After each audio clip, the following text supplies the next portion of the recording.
Bismillahirrahmanirrahim. Assalamualaikum warahmatullahi wabarakatuh. Kita lanjutkan ngobrol-ngobrol kita. Ini pagi, maka saya minum kopi pagi dulu. Ini dari Semarang. Bismillahirrahmanirrahim.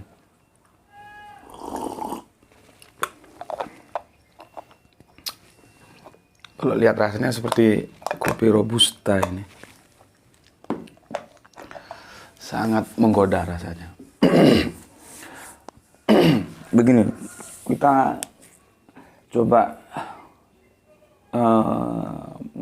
ngobrol tentang bagaimana teman-teman Kristen itu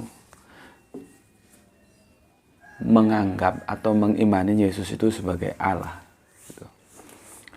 Dari sebuah diskusi ringan ya dengan teman-teman Kristen itu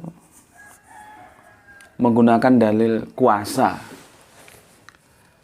kekuasaan yang dimiliki Yesus itulah sehingga mereka gunakan sebagai asumsi untuk mengatakan Yesus itu Allah. Karena memang Yesus Allah itu ada dalam perspektif dinamika sebuah asumsi. Mengapa demikian? Ya karena faktanya memang tidak ada di Bible itu Yesus mengakui atau diakui sebagai Allah, tidak ada. Itu lahir dari sebuah asumsi. Tapi oke lah, asumsi itu kita abaikan saja dulu. Kita sekarang lanjut berdiskusi tentang sebuah asumsi. Jadi begini.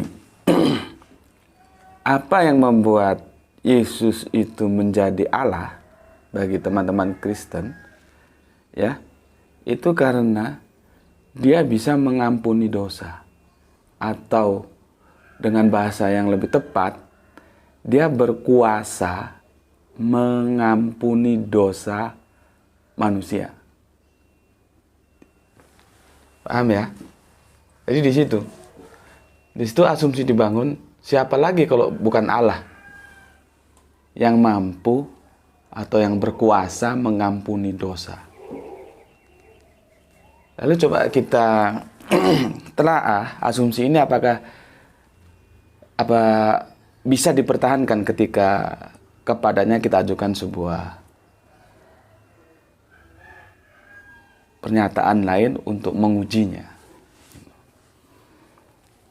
Contohnya begini. Pada zaman-zaman dahulu kala, sebelum peradaban dunia modern seperti sekarang ini, itu kekuasaan absolutisme itu dipegang oleh seseorang pemimpin yang disebut dengan raja atau kaisar, ya, yang dulu dimotori oleh Romawi, ya. Seorang kaisar itu punya hak absolut, ya, yang itu tidak boleh dibantah oleh siapapun, dan itu hanya dimiliki oleh dia. Apakah hak itu? Yaitu hak pengampunan. Jadi seseorang kaisar itu boleh, bahkan sangat-sangat boleh, untuk memberikan pengampunan kepada siapa saja rakyatnya yang telah melakukan pelanggaran hukum. Itu boleh dan bisa, bahkan sangat bisa, bahkan sangat boleh diampuni yang seharusnya dia terhukum menjadi tidak terhukum bila telah mendapatkan pengampunan atau diampuni oleh sang kaisar. Gitu. Jadi pengampunan itu dimiliki oleh kaisar tersebut. Kalau kaisarnya bilang diampuni, ya sudah, dia terbebas dari hukum. gitu. Tetapi selamanya kaisar tetap aja seorang manusia yang dia punya atau terikat oleh dimensi ruang dan waktu, yang akhirnya juga kekuasaannya atau kekaisarannya itu berakhir, bukan sesuatu yang tanpa akhir. Ya, begitu. Selanjutnya ternyata semangat kekuasaan untuk mengampuni itu tidak hanya berhenti di era-era dahulu. Sorry, saya minum dulu. Bismillahirrahmanirrahim.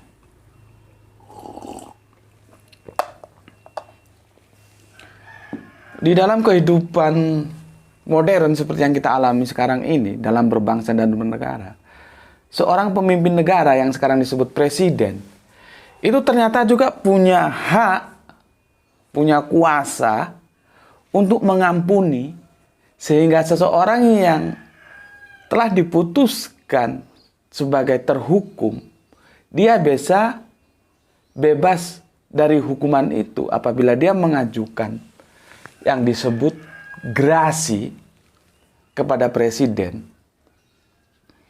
Dan presiden memberikan grasi atau hak dia untuk mengampuni seorang yang terhukum itu dia berikan, maka yang sudah diponis atau diputuskan terhukum itu menjadi tidak terhukum. Tuh. Karena ada namanya hak grasi, itu dimiliki mutlak oleh presiden.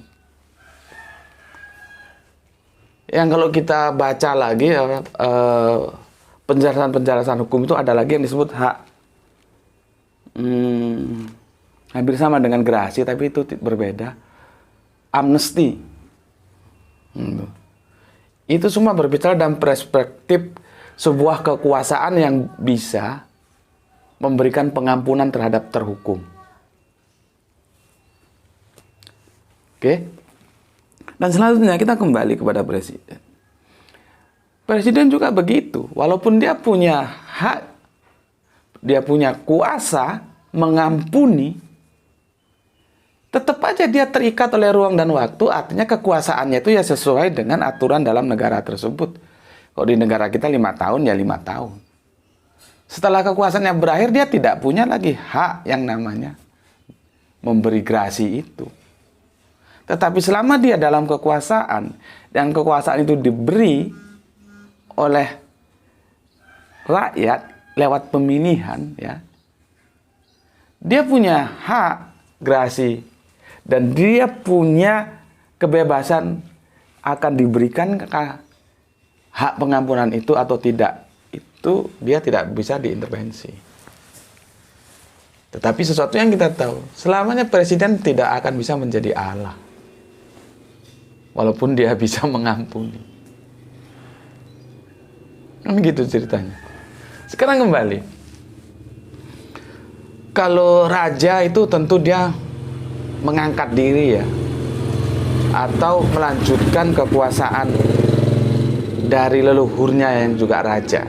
Ya. Sepertinya kok nggak ada raja itu dipilih lewat pemilihan umum, nggak ada. Yang ada itu dalam dunia-dunia modern demokrasi seperti sekarang ini, lewat pemilu seperti itu.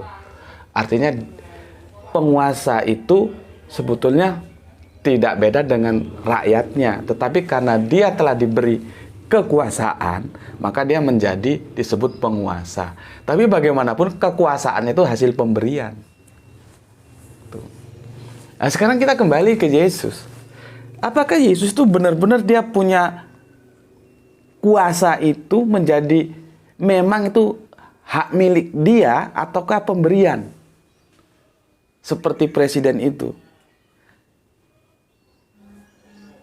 Coba kalau kita gali informasi dari Perjanjian Baru, ya, benarkah kekuasaan mengampuni dosa itu benar-benar mutlak miliknya Yesus, atau Yesus diberi kekuasaan untuk mengampuni dosa? Kan ini inti poinnya di situ, gitu loh. Nanti baru kita bisa mengambil kesimpulan, oh dia makhluk, oh dia Allah gitu. Ya. Coba kalian buka nanti ya di Matius 28:18 ya. Itu jelas tertulis begini. Segala kuasa telah diberikan kepadaku baik di sorga maupun di bumi. Kira-kira begitulah kontennya. Ya, segala kuasa telah diberikan kepadaku di sorga dan di bumi. Artinya apa? Teks ini jelas mengatakan bahwa kekuasaan, ya, amnesti atau grasi, kalau kita tarik ke dunia modern, ya, yang dimiliki oleh Yesus itu tidak jauh beda dengan apa yang dimiliki presiden, yaitu kekuasaan pengampunan yang itu sebuah pemberian. Yesus juga ternyata diberi, artinya itu bukan hak dia, tetapi dia diberi hak untuk mengampuni dosa. Sekarang yang jadi masalah, yang memberi dan yang diberi tentunya tidak setara.